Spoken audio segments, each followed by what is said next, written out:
নমস্কার শ্রোতা বন্ধুরা, গল্পের ফেরিওয়ালা গ্রুপে আপনাদের সবাইকে স্বাগত।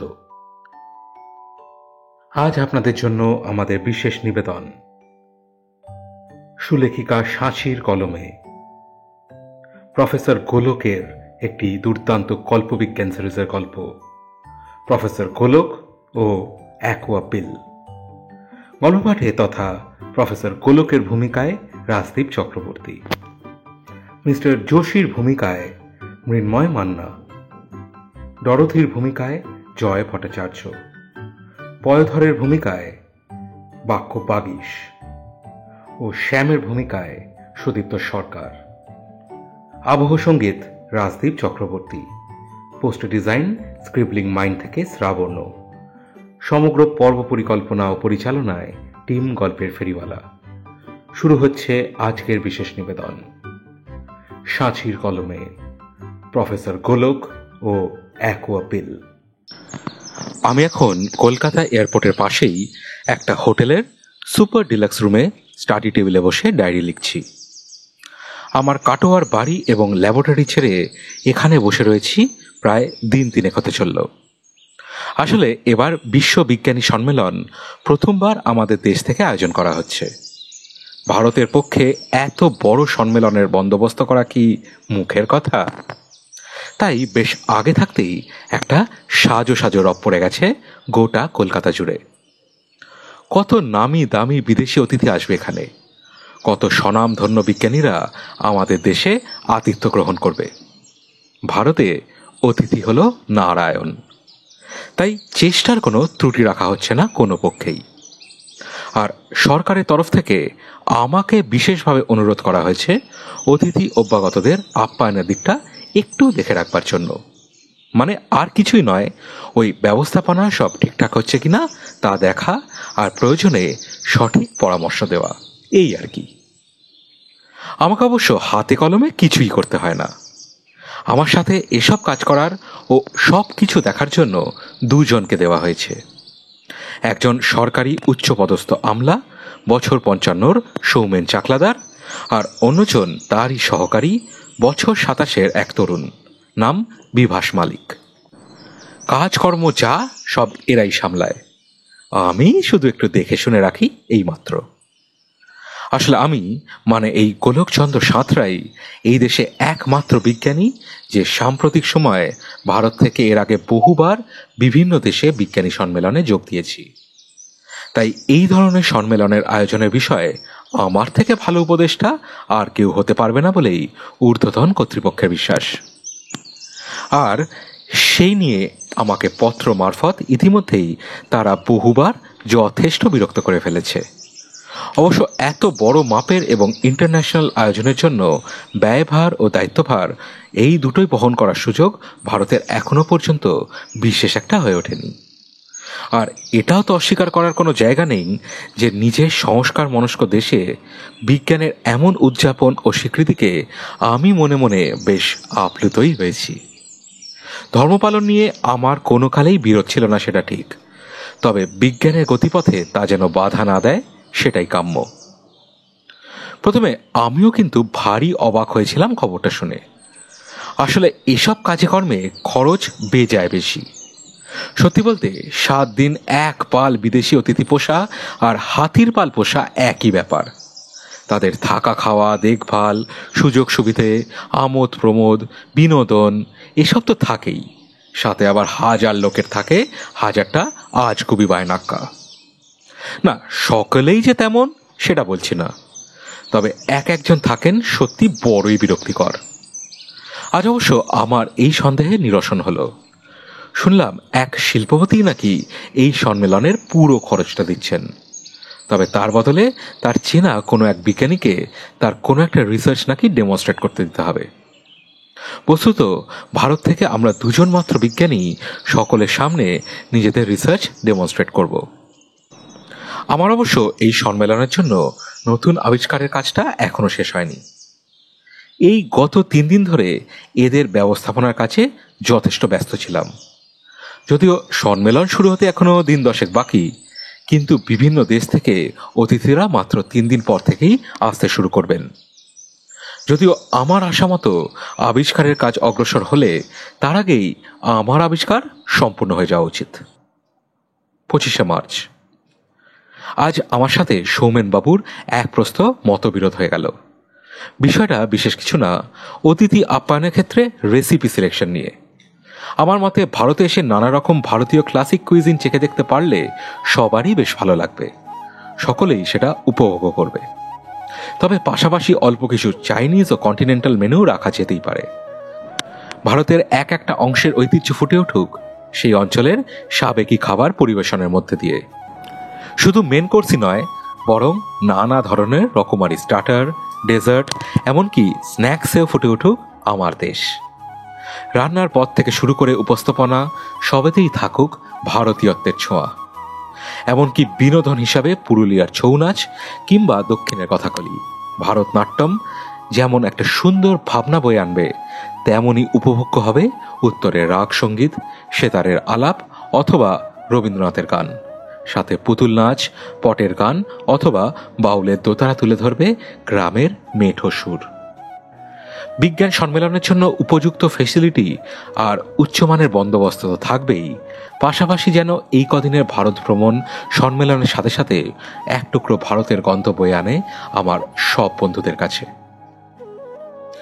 আমি অবশ্য খুবই ঠান্ডা গোছের মানুষ, অযথা বিবাদ বিস্বাদে আমি যেতেই চাই না। শুধু ওনার ওই বিদেশি কপিক্যাট মেথডের বিরুদ্ধে আমার অসম্মতির কথা প্রকাশ্যে স্পষ্ট করে জানিয়ে দিয়েছি মাত্র। তাতেই ভদ্রলোক একেবারে খেপে উঠেছে।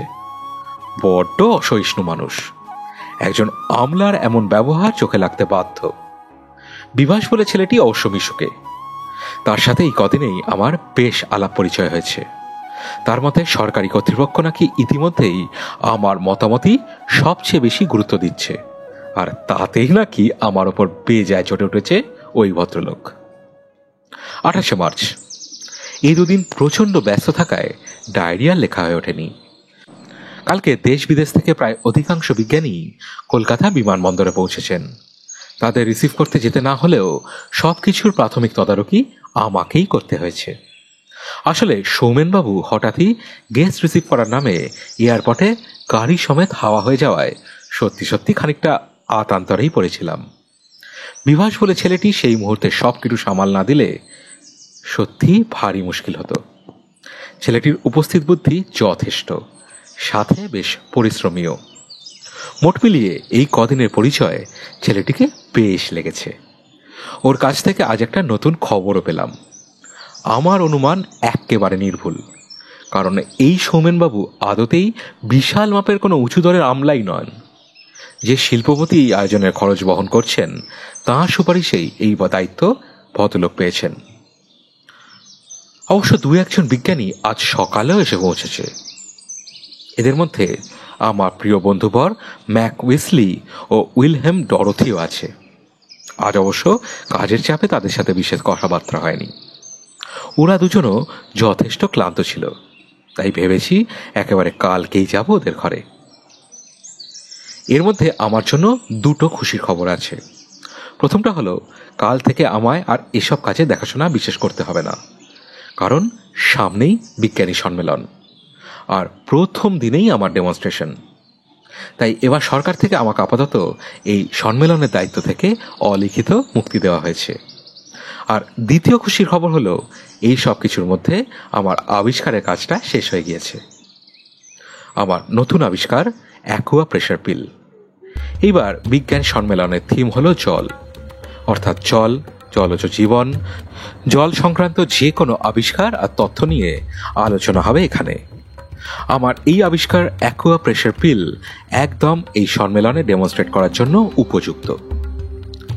3 মাস আগে একটা বিশেষ ঘটনার পর এই পিল তৈরির ভাবনাটা আমার মাথায় আসে। রোজ সকালে 1 কাপ আমার তৈরি বিশেষ পদ্ধতিতে বানানো সুগন্ধি হার্বাল চা আর তার সাথে নানান ভাষার খবরের কাগজ পড়াটা গত কয় বছর ধরে আমার কাছে খানিকটা নেশার মতো হয়ে গিয়েছে।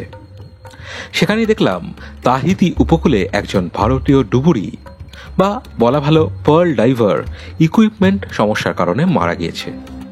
মাঝ সমুদ্রে অনেক গভীরে তার অক্সিজেন সাপ্লাইয়ের যন্ত্রপাতি খারাপ হয়ে যায়। ফলে সে সময়ের মধ্যে সিগন্যাল না পাঠাতে পেরে এবং জলের ওপরে উঠে আসতে না পেরে মারা যায়। এইসব থেকেই আমার মাথায় আসে এই রকম কিছু একটা বানানোর কথা, যাতে খুব সহজেই জলের নিচে বহুক্ষণ থাকা যায়, তাও কোনো রকম যন্ত্রপাতি ছাড়াই। আর ঠিক সেই সময়ই সরকার থেকে সম্মেলনের ব্যাপারে আমার কাছে চিঠি এসে পৌঁছয়।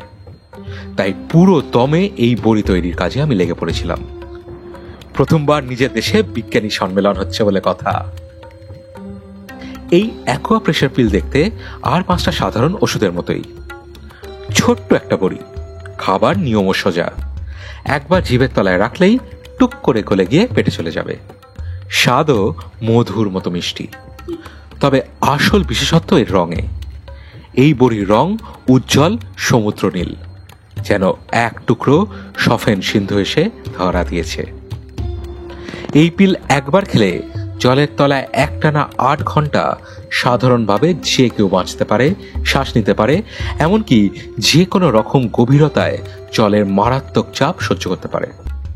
ফলে কোনো রকম এক্সট্রা ইকুইপমেন্ট বা অক্সিজেন সিলিন্ডার ক্যারি করতে হয় না। এই পিল খেলে একজন সুস্থ মানুষ প্রায় 2টো এভারেস্টের সমান চাপ খুব সহজেই সহ্য করতে সক্ষম।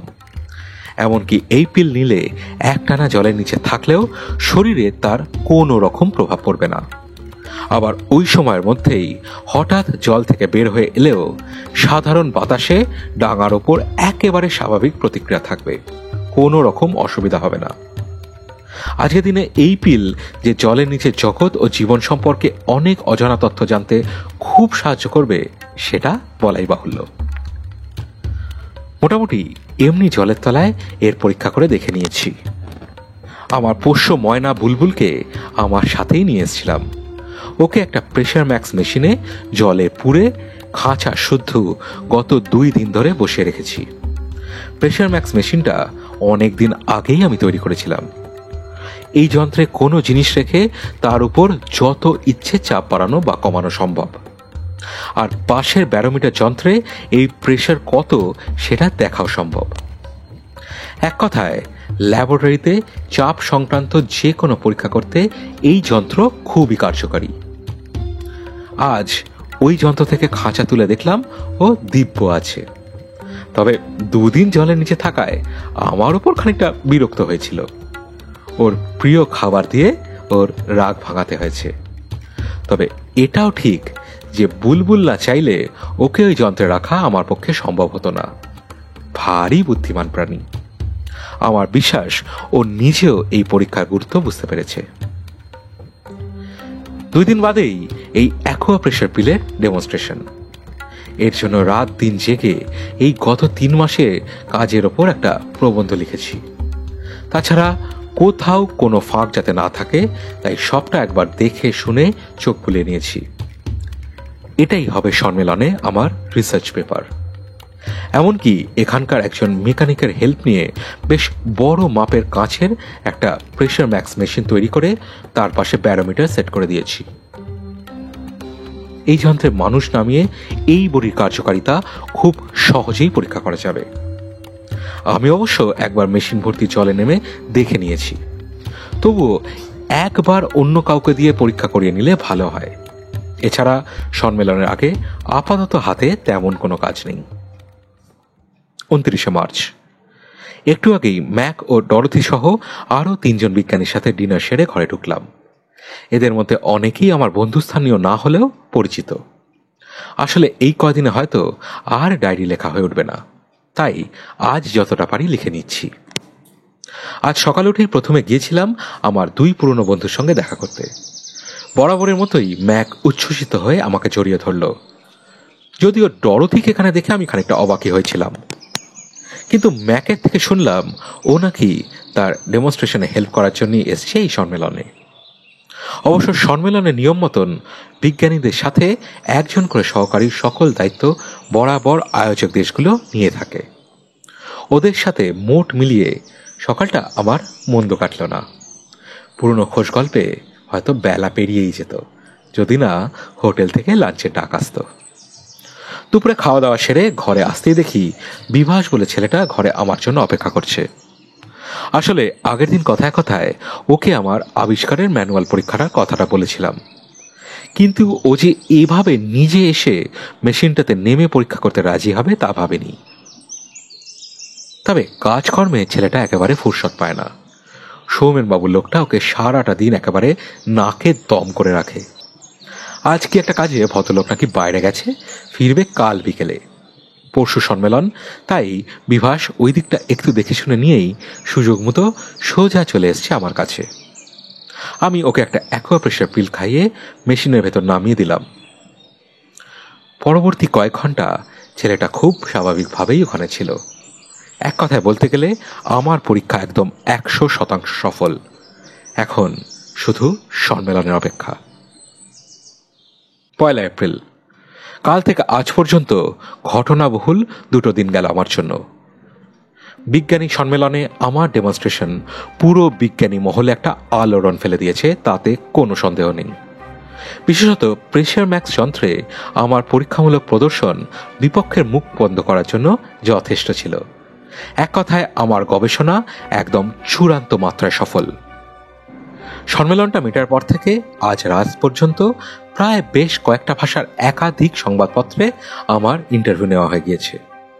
আজকে সায়েন্স জার্নালের প্রথম পাতায় বড় করে আমার ছবি সহ এই অভিনব আবিষ্কারের কথা ফলাও করে ছাপাও হয়েছে। আসলে সব মিলিয়ে আমি খুবই ক্লান্ত। 5 এপ্রিল, আজ সকাল থেকে বেশ কিছু উল্লেখযোগ্য ঘটনা ঘটেছে। এবার বরং সেই ঘটনাগুলোর ওপর আলোকপাত করা যাক। আজ সম্মেলনের শেষ দিন। বিজ্ঞানীরা অবশ্য এখনো 2 দিন থাকবেন। তাদের বিনোদনের জন্য বিভিন্ন ব্যবস্থা করা হয়েছে। সকালে রীতিমতো ম্যাকের প্রবল দরজা ধাক্কায় আমার ঘুম ভেঙেছে। বলতে দ্বিধা নেই, এই 2 বন্ধুর সাথে বরাবর আমার সময়টা কাটে ভালো। সকালে প্রাতরাশ আমার ঘরেই সেরে নিয়ে আমরা 3 জন লনে বেড়াচ্ছি, এমন সময় দেখলাম একটা দামি গাড়ি এসে ঢুকলো হোটেলে। চারদিক থেকে কম করে 6টা গাড়ি দিয়ে ঘেরা। গাড়ি থেকে যিনি নামলেন তাকে আমি কোশমিন কালেও দেখিনি, তবে পরনে স্যুটটাই এবং আদব কায়দা সবকিছুই তার প্রচুর টাকা পয়সাকে ইঙ্গিত করছে। এমন সময় দূর থেকে দেখে ডরথি বলল, বুঝলে, এই হলো সেই ইন্ডিয়ান মিলিয়নিয়ার নিশাদ যোশী। খুব কম সময়েই ইন্ডাস্ট্রিয়ালিস্টদের মধ্যে একটা পাকা জায়গা করে নিয়েছে এই ভদ্রলোক। এই লোকই এই এত বড় অনুষ্ঠানটা স্পন্সর করছে। এমনকি তাই নয়, এই মিস্টার নিশাদ যোশী কথা বলে সব ব্যবস্থা করেছে যাতে ভারতবর্ষেই এবছর বিজ্ঞানী সম্মেলনের আয়োজন করা হয়। আমি অবাক হয়ে ওর দিকে তাকালাম। বিদেশি হওয়া সত্ত্বেও আমারই দেশের একজন শিল্পপতিকে নিয়ে ওর জ্ঞানের বহর দেখে অবাক তো হতে হয় বই কি। এমন সময় ওই ভদ্রলোক আমাদের সামনে দিয়ে যাওয়ার সময় হঠাৎ থেমে গিয়ে আমার দিকে ঘুরে গিয়ে করমর্দনের ভঙ্গিতে ডান হাতখানা বাড়িয়ে দিয়ে বললেন, আপনি inventor mister Golokchandra Santra, right? আমি নিশাদ যোশী। আমি কাষ্ঠ হেসে প্রত্যুত্তরে হাত জোর করে বললাম, নমস্কার। মুখে না বললেও আমাকে আবিষ্কারক বলে সম্বোধন করায় আমার বেজায় বিরক্ত লেগেছে।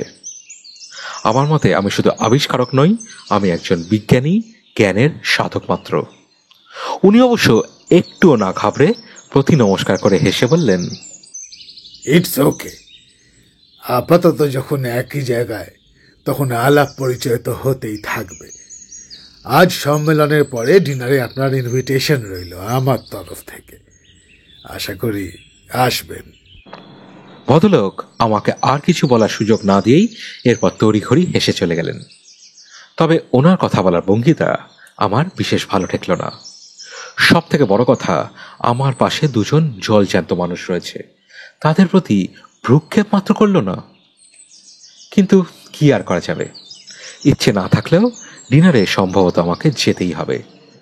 সামনাসামনি না করে দিতে পারলে অবশ্য কিচ্ছু বলার ছিল না। বিজ্ঞানী সম্মেলনে অবশ্য আমার জন্য আরও একটা চমক অপেক্ষা করছিল।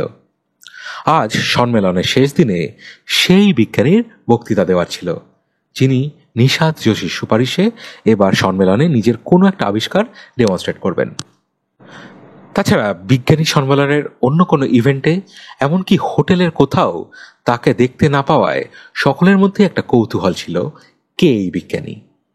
আজ যখন সবার শেষে ঘোষণা করা হলো ভারতীয় বিজ্ঞানী পয়োধর রায়চৌধুরী তাঁর আবিষ্কারের ডেমনস্ট্রেশন দেবেন, তখনই শ্রোতাদের মধ্যে একটা চাঞ্চল্য দেখা গেল। স্টেজে যে মানুষটা উঠে এলো তাকে দেখে আমি সহ অনেকেই কম অবাক হলো না। খুব বেশি হলে 25 বছরে সুদর্শন একজন যুবক।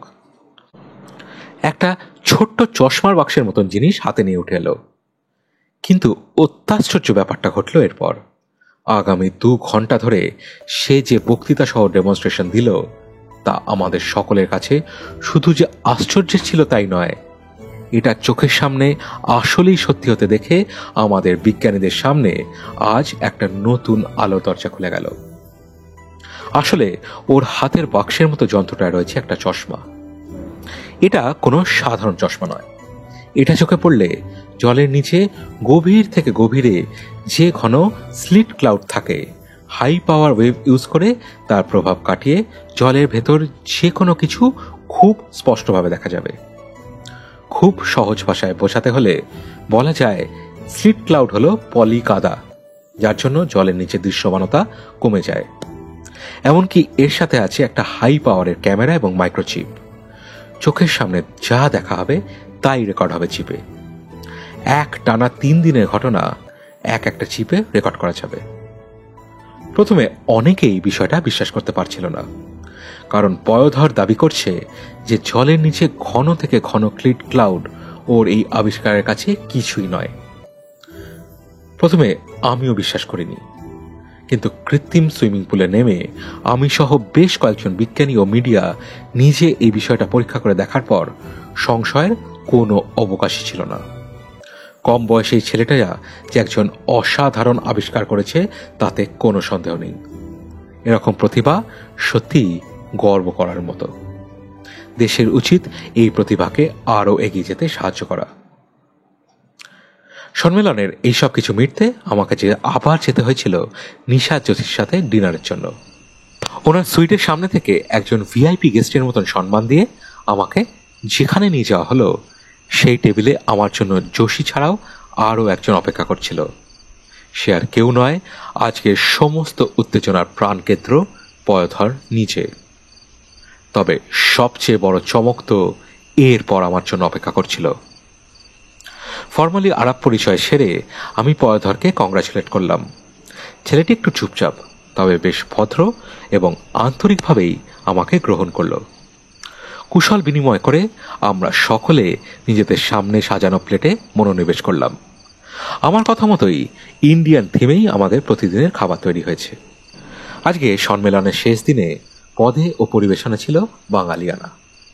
আমাদের পরিবেশন করা হয়েছিল গরম ঘি ভাত, তোপসে মাছ ভাজা, কাতলা মাছের কালিয়া, দই পোনা, ইলিশ ভাপা, চিংড়ির মালাইকারি, ভেটকি মাছের পাতুরি, দেশি মুরগির ঝোল, পোলাও, পাঁঠার কষা মাংস, সাবুর তৈরি সাদা ফুলকো পাঁপড়, আমসত্ত্ব ও ফলের চাটনি, কলকাতার বিখ্যাত গরম স্পঞ্জ রসগোল্লা, নরম পাকের ক্ষীরের সন্দেশ, পায়েস। নিশাত অবশ্য নিরামিষাশী, তার জন্য রয়েছে পনিরের টিক্কা, ধোকার ডালনা, দই পনির, ছানার তরকারি, নিরামিষ সবজির নবরত্ন। আমি এখানে নিয়ম মতন টেবিলের মধ্যে সুন্দর করে সাজিয়ে রাখা পাত্র থেকে ডিশে পছন্দ মতো কয়েকটি পদ অল্প অল্প করে তুলে নিলাম। বাকিরা আমার দেখা দেখি এরপর খাওয়া শুরু করলো।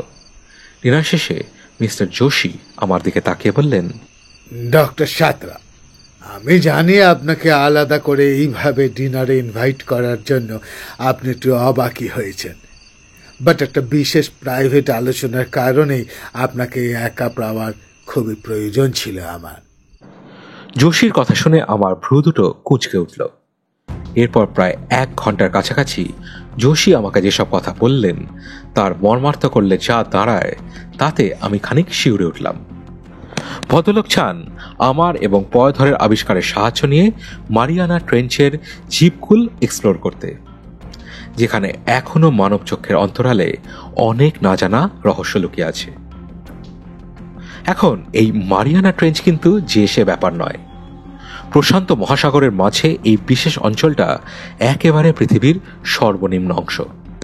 তাছাড়া এদের যা পরিকল্পনা বুঝলাম, মারিয়ানা ট্রেঞ্চের একদম নিম্নতম পয়েন্ট চ্যালেঞ্জার ডিপ অংশে এরা সার্ভে করতে চায়, যা প্রায় 10,984 মিটারের মতো নিচু, এবং এই অংশে জলের চাপ প্রায় একটা এভারেস্টের চাপের থেকেও বেশি। ভদ্রলোক চায় আমরা কয়েকজন বিজ্ঞানী, মিডিয়া ও আনুষঙ্গিক একটা ছোট দল এই ট্রেঞ্চের নিম্নতম পয়েন্ট চ্যালেঞ্জার ডিপের জিপকুল নিয়ে একটা সার্ভে করি। যোশী এই অভিযানের সম্পূর্ণ খরচ বহন করতে চায়, এমনকি নিজেও থাকতে চায় আমাদের সাথে। একসময় আমি প্রশ্ন করে ফেললাম, আমার একটা কৌতূহল হচ্ছে, কিছু মনে না করলে কি জানতে পারি যে একজন ব্যবসায়ীর বিজ্ঞান অভিযান নিয়ে এতটা উৎসাহের কারণ কি? আসলে আমার ছোট বোন নিহারিকা একজন বিজ্ঞানী ছিল, ধরে নিন তারই ইচ্ছা পূর্ণ করছে। দেখুন মিস্টার যোশী, আমার একটু ভাববার সময় প্রয়োজন। আজ আপাতত এই বলে আমি চলে এসেছি, তবে যোশীর পরিকল্পনা যে আমার মনকেও নাড়া দিয়েছে তাতে কোনো সন্দেহ নেই। এইসবের মাঝে কি একটা জিনিস আমার মনে খচখচ করছে, যেন কিছু একটা মনে করতে চাইছি কিন্তু মনে পড়ছে না। যাই হোক, আজ আমি যথেষ্ট ক্লান্ত, এই মুহূর্তে একটা লম্বা ঘুমের বিশেষ প্রয়োজন। 7 এপ্রিল আমরা অবশেষে এই অভিযানে যাচ্ছি, সাথে অবশ্য ডরথিও যাচ্ছে। ম্যাককে যদিও ফিরে যেতে হয়েছে, কিন্তু ডরথি অভিযানের কথা শুনে বরাবরের মতোই উৎসাহী হয়ে গিয়েছে। আমাদের দল তৈরি, আমরা দুজন, যোশী, পয়ধর আর একজন সাংবাদিক শ্যাম বাসনানি, এই কয়েকজন অভিযাত্রী একটা ডুবো জাহাজ সহায় করে রওনা দেব। কাল সকালেই আমরা বেরিয়ে পড়ব আমাদের অভিযানে, মিশন চ্যালেঞ্জার ডিপ। 1 মে। বর্তমানে আমি রয়েছি আমার কাটোয়ার প্রিয় 2 তলা বাড়িটায়। এতদিন ঘটনার ঘনঘটায় কিচ্ছু লেখবার অবকাশ পাইনি।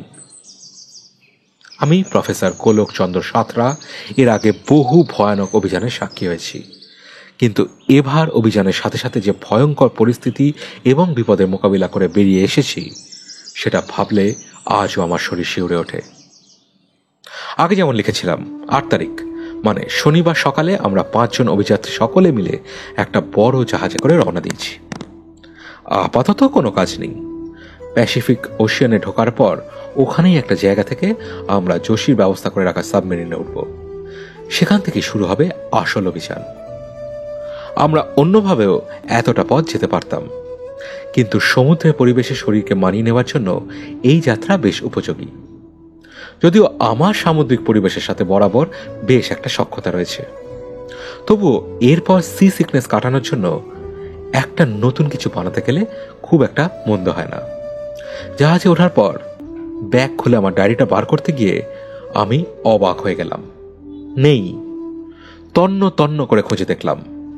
অবশেষে মেনে নিতে বাধ্য হলাম, জীবনে প্রথমবার আমার নিজের প্রাণাধিক প্রিয় ডায়েরি আমি ছেড়ে এসেছি।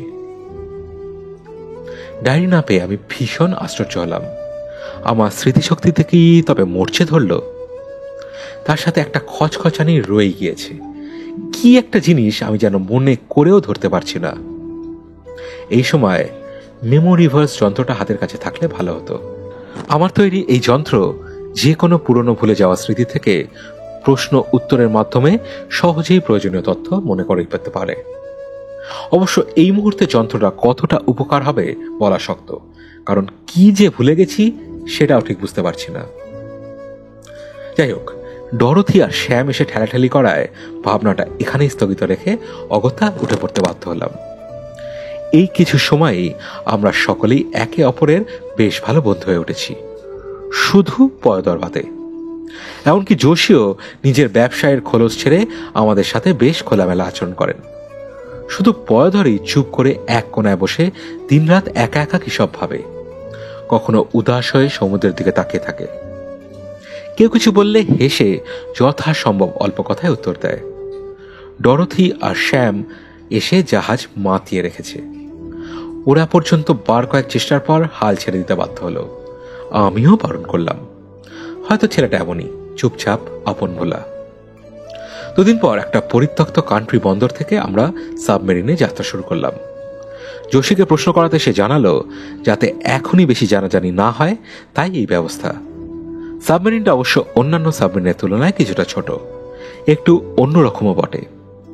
একটা নির্দিষ্ট গভীরতার পর সবাই একটা করে আমার তৈরি অ্যাকোয়া প্রেশার পিল খেয়ে চোখে অ্যাম্বিগুইটি ডিজলজার আর কথা বলার জন্য বিশেষ রকমের ওয়েব ট্রান্সপোর্টার মাস্ক মুখে পড়ে এবং বাড়তি সুবিধা আর সুরক্ষার জন্য পায়ে স্লিপার লাগিয়ে নেমে পড়লাম জলে। পিঠে একটা ওয়াটারপ্রুফ ব্যাগে দু একটা প্রয়োজনীয় সুরক্ষার জিনিসপত্র, যেগুলো না হলেই নয়। ওর মধ্যে আমার সাধের ওই পিস্তলটাও রয়েছে, না জানি কখন কি প্রয়োজনে লাগে। ক্রমশ আমরা নিচের দিকে নামছি।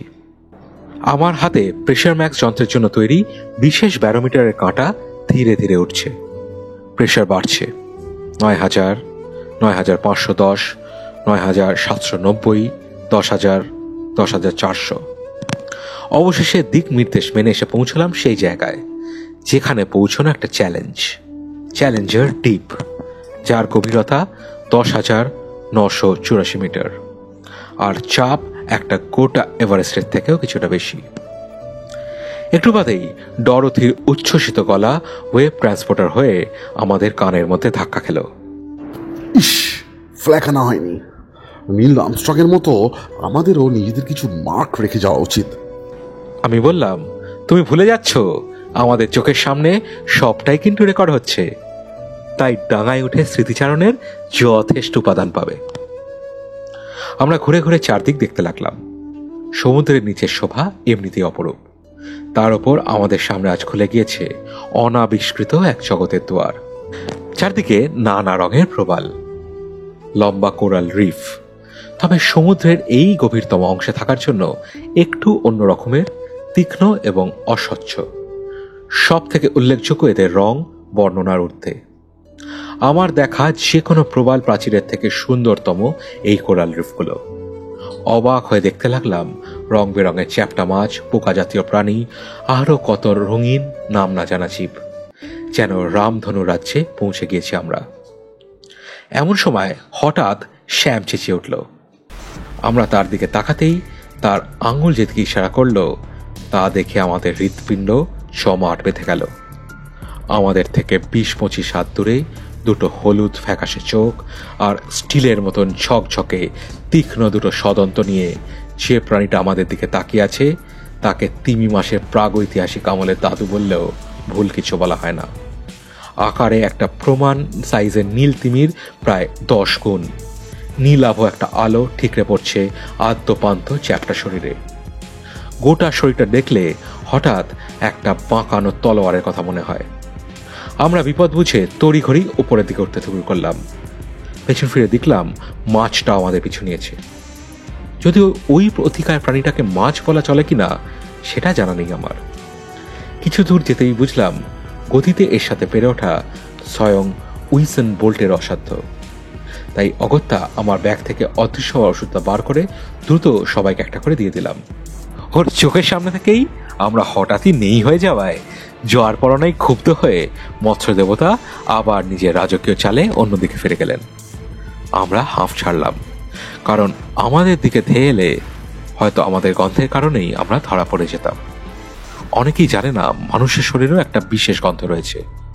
বিশেষ তীব্র না হলেও তার অস্তিত্ব মনুষ্যত্বের প্রাণীদের ক্ষেত্রে একেবারে অগ্রাহ্য করা যায় না, এবং শুধুমাত্র মানুষেরই গন্ধ এটা। অবশেষে আজকে ফিরে যাওয়াই মনস্থির করলাম। অতিরিক্ত খাবার দাবার এনে আমরা সাবমেরিনের বোঝা পারিনি। সকলে আমার তৈরি করা একটা ক্রেভিং ট্যাবলেট একটা করে খেয়ে রাতের খাওয়ার ঝামেলা মেটালাম। ঠিক হলো, কাল আবার যাওয়া হবে ওই অংশে, এবং যথেষ্ট সতর্কতা নিয়েই। আমরা সকলে তাড়াতাড়ি শুয়ে পড়লাম। সকলের মনেই তুঙ্গে উত্তেজনা। কাল আবার অভিযান। শুধু শোবার পরেই সেই কিছু একটা না মনে পড়ার অনুভূতিটা আমায় খোঁচাতে লাগলো। যাই হোক, অবশেষ সময়ের দিকে তাকিয়ে অনুভূতিটাকে পাত্তা না দিয়ে জোর করেই ঘুমিয়ে পড়লাম। পরের দিন বেরোনোর সময় একটা ঝামেলা হয়ে গেল। হঠাৎই আমার হাতটা কোথাও একটা কেটে গেল। ফিনকি দিয়ে বেরোতে লাগলো রক্ত। জলের নিচে প্রবল চাপে রক্তপাত। ব্যাপারটা একটু চাপেরই হয়ে গিয়েছিল।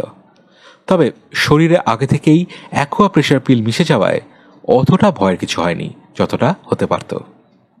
কিন্তু একটুখানি রক্তের গন্ধ জলের নিচে ভয়াবহ। আর আগের দিন তো ভয়াবহতার নমুনা আমরা দেখেইছি। যাই হোক, আমি অগত্যা সাবমেরিনেই রয়ে গেলাম, যদিও পরে বুঝেছিলাম শুধু এই একটা রক্তপাতের জন্যই কতটা ভাগ্যের জোরে সেদিন আমরা সবাই বেঁচে গিয়েছিলাম। সবাই আমাকে রেখে অবশেষে বেরিয়ে গেল। ডায়েরি অবধি নেই, তার মধ্যে ওদের জন্য চিন্তা হচ্ছে। ওরা বেরিয়েছে 7 ঘন্টা তো হবেই। শুয়ে হাবিজাবি ভেবেই সময়টা কাটতে লাগলো। এমন সময় বিদ্যুতের মতন আমার মাথায় যে কথাটা ভেসে আসলো, তাতে আমি তড়াক করে উঠে বসতে বাধ্য হলাম। কোনোভাবে আঁতিপাতি করে কয়েকটা জিনিস গুছিয়ে আর কাটা জায়গাটা যথাসম্ভব ঢেকে দূরদার করে বেরিয়ে পড়লাম বাকিদের খোঁজে।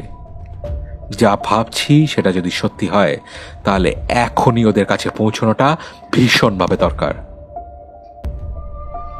বেশ কিছুটা গিয়ে পেছন থেকে শ্যাম আর ডরথিকে উবু হয়ে বসে থাকতে দেখতে পেলাম। ওদের দিকে এগিয়ে যাব এমন সময় দেখলাম শ্যামের পিঠের পেছনে পিচ মোড়া করে দুটো হাত লোহার একটা হ্যান্ডকাফের মতো জিনিস আটকানো আছে। ওখানেই থমকে গেলাম। আসলে ও বসে নেই, ওদের সকলের পা দুটো একই রকম লোহার মতন কোনো জিনিস আটকে থাকায় ও কোনোভাবে উঁচু হয়ে রয়েছে। কোনো মতে লুকিয়ে পড়লাম একটা চ্যাপ্টা ছোট কোরাল রিফের একটা মোটা দিকের পেছনে। চিন্তা আমাদের মধ্যে কথা বলা ও শোনা যন্ত্রটা চালু করতে ভুলে গিয়েছি। এখন কথাটা মনে করার সাথে সাথেই সেটা অন করতেই সবার গলাগুলো স্পষ্ট হয়ে এলো। শুনতে পেলাম চুপচাপ থাকা পায়ধর হাতে অ্যাকোয়া প্রেশার পিলের কৌটোটা নিয়ে দাঁড়িয়ে দাঁড়িয়ে অপ্রকৃতিস্তর মতন হাসছে, আর ওর পায়ের সামনে পড়ে হাত পা অবস্থায় জলের মধ্যে যোশী ছটফট করছে। কি ভেবেছিলি তুই এত সহজে তোকে যেতে দেব? আজ আমার হাত থেকে কেউ তোকে বাঁচাতে পারবে না। 8 ঘন্টা হয়েই এসেছে, আর মাত্র কিছু মুহূর্ত, তারপরই তুই চোখের সামনে একটু একটু করে ছটফট করে মরবি। এবার আমার বন্ধুকে মেরে ফেলার গুনাগার তোকে দিতেই হবে, দিতেই হবে। নিহারিকার মৃত্যুর দাগ এত সহজে তোর হাত থেকে আমি মুছতে দেব না। তাহলে আমি ভুল করিনি। নিহারিকা মানে যোশীর যে বিজ্ঞান পাগল বোনটির কথা হচ্ছে, যোশী দারখনি। মেয়েটি আমার বেশ স্নেহের ছিল, আমার সাথে চিঠিতে যোগাযোগ অব্দি ছিল। শেষ চিঠিতে সে লিখে গিয়েছিল তার দাদার থেকে সে কোনো একটা বিপদের আশঙ্কা করছে। আসলে নিহারিকা একটা সাবমেরিন আবিষ্কার করেছিল, যেটা জলের অনেক গভীরে যেতে পারে, পরীক্ষা করতে পারে। যদিও তার কাজ তখনও শেষ হয়নি। সেটাই ওর দাদা বিরাট টাকায় বেচে দিতে চেয়েছিল বিদেশি শত্রুদের কাছে। কিন্তু এরপর আমি নিজে একটা ঘটনায় জড়িয়ে পড়ি। সেখান থেকে ফিরে মেয়েটির আর কোনো খোঁজ পাইনি। শুনেছিলাম সে নাকি বিদেশে রিসার্চ করতে গিয়েছে। যে নিজের বোনকে ব্যবসার জন্য খুনের হুমকি দিতে, এমনকি খুন করতেও পারে, সে যে শুভ কোনো উদ্দেশ্যে কিংবা বিজ্ঞানের প্রতি আকর্ষণ থেকে আমাদের এখানে নিয়ে আসেনি সেটা তো পরিষ্কার। তাই বিপদের আশঙ্কা করেই ছুটে এসেছিলাম এখানে। কিন্তু এখানে এসে দেখলাম চিত্রটা কিছুটা ভিন্ন। যাই হোক, কোনো রকম অঘটন আমার কাম্য নয়। আপাতত আমি আড়াল থেকেই ঘটনার ওপর চোখ রাখলাম।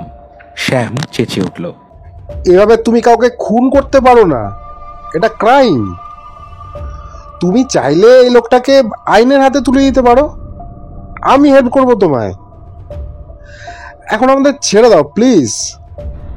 ও হাত পা মুচড়ে নিজেকে বাঁধন মুক্ত করার চেষ্টা করতেই পয়োধর হা হা শব্দে হেসে উঠল। বলল, তোর কি মনে হয় তারপর এই পিচাসটা আদর করে আমাদের পুজো করবে? বোকার দল সব। একটা লোক ভাওতা দিয়ে পৃথিবীর একদম একটা জনমানবহীন জায়গায় নিয়ে এলো, আর এনারা চলে এলেন। আরে ওর উদ্দেশ্যই ছিল এখানকার ওয়াটার ক্রিয়েচার শিকার করে ব্যবসা করা। কি মনে করিস সাবমেরিন চালানোর লোকগুলো শুধু এটা চালাতে পারে তাই না? এরা হাঙর থেকে তিমি সবকিছু শিকারেই সিদ্ধহস্ত, মানুষ খুনেও। আমি কি এমনি এমনি ওর মুখ থেকে ওয়াটার ফ্রিকোয়েন্সি ডিভাইস ডিসকানেক্ট করে দিয়েছি? ওর ডিভাইস আমাদের থেকে আলাদা, ওতে বাটন সংখ্যা অনেক বেশি। এই লোকের একটা ইশারায় আমরা শেষ। একবার মিস্টার সাতটার বড়ির ফর্মুলা পেয়ে গেলে কি মনে হয় এই লোক তাদের বাঁচতে দিত? ছো, একদম চুপচাপ থাকবি। এক মুহূর্ত কোনো রকম বাড়াবাড়ি চাইছি না। মুখে বড়ি পুড়ে দেব। সোনার ছেলের মতো খেয়ে আমার সাথে দাঁড়িয়ে মজা করে এই শয়তানকে মরতে দেখবি। এমন সময় ডরথি আমাকে দেখতে পেয়ে গেল। ও উত্তেজনায় মুখ খুলতেই যাবে, আমি ওকে ইশারায় চুপ করে থাকতে বললাম। যে করেই হোক কিছু একটা করতে হবে, এভাবে একটা মানুষকে চোখের সামনে মরতে দেখা যায় না। আবার একে উদ্ধার করতে যাওয়া মানে নিজের বিপদ ডেকে নিয়ে আসা। এমন সময় আরেক বিপত্তি। ডরথির আতঙ্কিত চোখ অনুসরণ করে তাকিয়ে দেখি দূরে একটা নীল বলয়ের মাঝে লালচে হলুদ দুটো বিন্দু। খুব ভুল না হলে কালকে সেই মৎস্য দানব এখানে এসে হাজির। আসলে এই ঝামেলায় আমার হাত থেকে কখন যে রক্ত পড়তে শুরু করেছে জানতেই পারিনি। রক্তের গন্ধে এসে হাজির হয়েছে এই সমন। একেই বলে বিপত্তির ওপর বিপত্তি। শ্যামও এতক্ষণে দেখে নিয়েছে সবটা। ও চিৎকার করে পয়ধরকে মিনতি করলো, প্লিজ আমাদের যেতে দাও, কালকের ওই ওয়াটার ডেমনটা এদিকেই আসছে, please for God's sake leave us. মোটেও না। কি ভাবছো আমি বোকা? তোমাদের খুলে দিলেই তোমরা ছুটে বাঁচাতে আসবে এই শয়তানটাকে। কিছুতেই সেটা হতে দেব না। আর মাত্র কয়েকটা মুহূর্ত, তারপর আমার এত দিনের সাধনা পূর্ণ হবে। এই লোকটাকে চোখের সামনে মরতে দেখব, সেটাই দৈত্যের সুন্দর দাঁতের সাহায্যে হলে ক্ষতি কি? পয়ধর চিবিয়ে চিবিয়ে কথাগুলো বলল। তারপর ডরথি আর শ্যামের কাছে গিয়ে ওদের হাতের বেড়ি ধরে ওদের নিয়ে যতটা সম্ভব জাহাজের দিকে এগিয়ে চলল। আমি শুনতে পেলাম ও বলছে, একদম নিজেদের মুখ বন্ধ রাখবে দুজনে, নয়তো তোমাদেরও ওই দৈত্যের মুখের সামনে ফেলে দিতে আমার মোটেও হাত কাঁপবে না। এখন চলো, চুপচাপ আমার সাথে দাঁড়িয়ে ওর মৃত্যু উপভোগ করো। আমি যে কোরাল রিফের পেছনে লুকিয়ে আছি, ও সেই রিফেরই অন্য একদিকে এসে আড়ালে দাঁড়িয়ে রইল, যশীর মৃত্যু নিজের চোখে দেখবে বলে। আমার সৌভাগ্য যে খোঁচা খোঁচা রং বেরঙের উজ্জ্বল প্রবালের মধ্যে সে আমাকে লক্ষ্য করল না। আমি মুহূর্তের মধ্যে মনস্থির করে নিলাম, লোকটা যেমনই হোক, তাকে আর যাই হোক এভাবে চোখের সামনে একটা মাছের খাদ্য হতে দেওয়া যায় না। ডরথিকে ইশারা করে পকেট থেকে মেটাল স্যাশ পিস্তলখানা বের করে দূর থেকেই টিপ করে ওর হাতের বেড়িগুলোকে তাক করলাম। এই পিস্তলের বিশেষত্ব হলো এর এক একটা গুলি যে কোনো ধাতুকে স্বাভাবিক তাপমাত্রায় গলিয়ে দিতে সক্ষম। এমনকি মানুষের শরীরের সংস্পর্শে থাকা যে কোনো ধাতুর তৈরি জিনিসকেও, তাও মানুষের বা প্রাণের ক্ষতি না করেই। সাথে সাথেই ও দুই হাতে পয়ধরকে চেপে ধরল। আমি মুহূর্তের মধ্যে বাইরে বেরিয়ে এসে যোশীর দিকে গিয়ে গেলাম। Please please save me. যোশীর কথা শেষ হওয়ার আগেই আমি ওর হাতের পায়ের শেকল লক্ষ্য করে পিস্তল চালিয়ে দিলাম আর চিৎকার করে বললাম, মিস্টার যোশী, আর দেরি করবেন না, দ্রুত পালাতে হবে আমাদের। মাসটা তখন আমাদের দুজনের প্রায় ঘাড়ের কাছে নিঃশ্বাস ফেলছে। হঠাৎ পেছন থেকে একটা বেমক্কা ধাক্কায় আমি ছিটকে পড়লাম সমুদ্রের নিচের কাদা বালিতে। শুনলাম যোশী পেছন থেকে বলছে, আমরা নয়, আমি। আশা করি মাছটার তোমাকে খেতে খুব কম সময় লাগবে না। ততক্ষণে আমি নিরাপদ দূরত্বে পৌঁছে যেতে পারবো। ও থ্যাঙ্কস ডিয়ার, এই পিস্তলটার জন্য। আফটার অল, মরার আগে একটা থ্যাঙ্কস তুমি ডিজার্ভ করো। আমি বুঝতে পারলাম আচমকা আক্রমণে আমার পিস্তলটা হস্তচ্যুত হয়েছে। শুধু তাই নয়, আমার পাটাও বাজেভাবে মুচকে গেছে। আমি বুঝতে পারছি আমার হাত থেকে দ্রুত গতিতে বেরিয়ে আসা রক্তের গন্ধ ওই দানবকে পাগল করে তুলেছে। আমি চেষ্টা করছি যত দ্রুত সম্ভব দূরে যাওয়ার, কিন্তু বুঝতে পারছি আহত পা নিয়ে সেটা মোটেও সম্ভব নয়। আমার বিপদ বুঝে ডরথি দিশেহারা হয়ে পয়ধরকে ছেড়ে দিয়ে কোরালের আড়াল ছেড়ে বেরিয়ে এসেছে। সে স্থানুর মতন দাঁড়িয়ে রয়েছে, যেন তার হাত পা জমে গিয়েছে একটা প্রচণ্ড আতঙ্কে।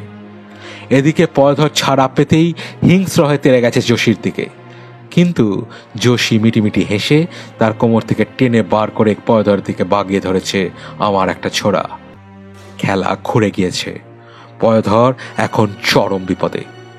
এদিকে আমি অনুভব করতে পারছি আমার চারদিকে জলের ঘূর্ণি, বিপদ আমার ঘাড়ের কাছে। তৎক্ষণাৎ যেন আমার শরীরে বিদ্যুৎ খেলে গেল। দুই পকেট থেকে দুটো নার্ভাস স্ট্যাচু বন্দুক বের করে চোখ বন্ধ করে কপালটাকে দিলাম চালিয়ে। সেদিন একটুর জন্য বেঁচে ফিরে আমার যে আনন্দটা হয়েছিল সেটা কহতব্য নয়। 1 বছর আগে নেওয়া আমার শুটিংয়ের ট্রেনিংটা যে এভাবে কাজে লেগে যাবে তা এর আগে ভাবিনি। আমার তৈরি নার্ভাস স্ট্যাচু বন্দুকের একটা গুলি যে কোনো প্রাণীকে আগামী 24 ঘন্টার জন্য স্ট্যাচু করে দিতে সক্ষম। আত্মরক্ষার জন্য সবসময় আমি এই বন্দুক নিজের সাথেই রাখি। সেদিন কাজেও লেগে গেল।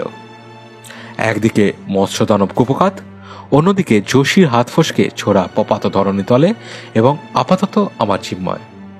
যদিও স্থানুবৎ যোশীর আতঙ্কে ঠিকরে আসা চোখ দেখেও ওর প্রতি কোনো মায়া না দেখে পয়াধর ছেলেটা ওর দিকে তেড়ে গিয়েছিল। অগত্যা ওকেও বন্দুকে ছোট একটা গুলিতে জখম করতে হয়েছিল। আগামী 1 ঘন্টা ও নিজেও নড়তে পারবে না। তারপর শ্যামকে মুক্ত করে 3 জনে মিলে কোনো রকমে এই 2 মক্কেলকে টেনে টুনে সাবমেরিন অব্দি নিয়ে এলাম। পৌঁছা অবশ্য কোনো ঝুঁকি নিইনি।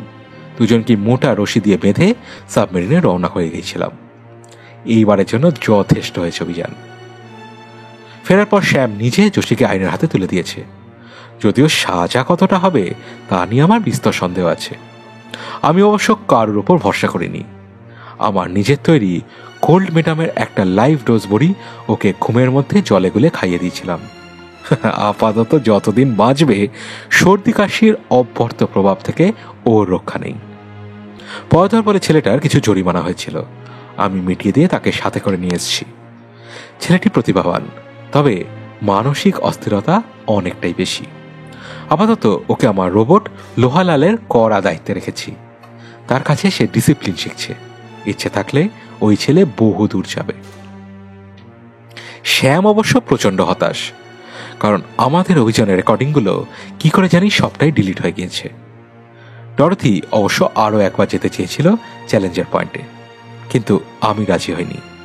থাক না কিছু জায়গা মানুষের চোখের অন্তরালে, এই পণ্য সামগ্রীর বিজ্ঞাপনের সবকিছু জগতের বাইরে।